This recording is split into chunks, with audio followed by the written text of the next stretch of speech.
I'm showing this video is because I want you guys to be able to identify skin cancers and explain to you a little bit the areas where they may look like there's nothing, just like this smart gentleman thought there was nothing, and actually it's more dangerous than the other locations of the skin cancer. So if you look carefully over here, there is right here a fold in the nasal alveolar fold, and in that fold, if you look, there's a little red spot. So it looks like nothing. This is an embryonic fusion plane, meaning when the child is being born, everything kind of molds into the middle. That's why two sides never look alike, because one side forms from one side from the other, and then they kind of merge in the middle, um, in towards the back. Either way, the location here is an Achilles heel, a weak spot, and so the skin cancer may look like an iceberg. On the surface, only 7-8% of it, and much more of it on the bottom, dissecting down along the fold.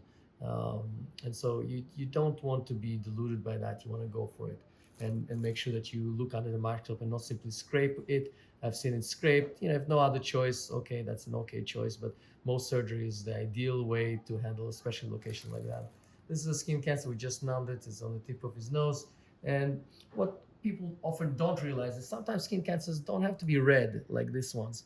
They can be even brown. And so if you look over here, this nice gentleman has a brown spot right in the light, but this brown spot has a little pearly hue to it, and this looks like a basal cell skin cancer as well. We'll take a biopsy. I hope I'm wrong, but most likely this is it. And this is just a benign fibroma on his nose, but obviously anything you take, you want to take a biopsy. I've seen people take biopsies of what they thought was skin tags, and it ended up being skin cancer, specific type of skin cancers that are looking like papilloma type or a skin tag lesion. So never throw those things off. Even if you throw them in one vial, that doctor end up throwing the skin tag. You can show me in one vial, and then I figured out the spot where the skin cancer was with two skin tags, and one of them was a basal. And luckily, we did the most surgery on the right spot because I had a feeling that would be the spot. So always send to the lab for pathology. And if something doesn't go away, it's a pimple, doesn't have to bleed there for more than a month or two. You've tried the creams, or you didn't even try creams, didn't go away. It's always better to take a biopsy to make sure that you test it. And if the biopsy does not show what you suspect, you need to speak with a pathologist, because it's very important to have clinical pathological correlation.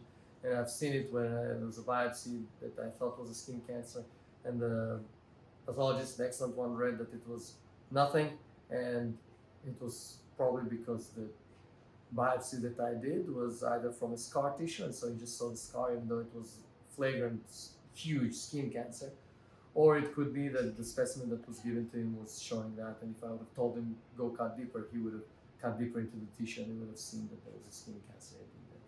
So always important to communicate. Hopefully this is educational. Thank you.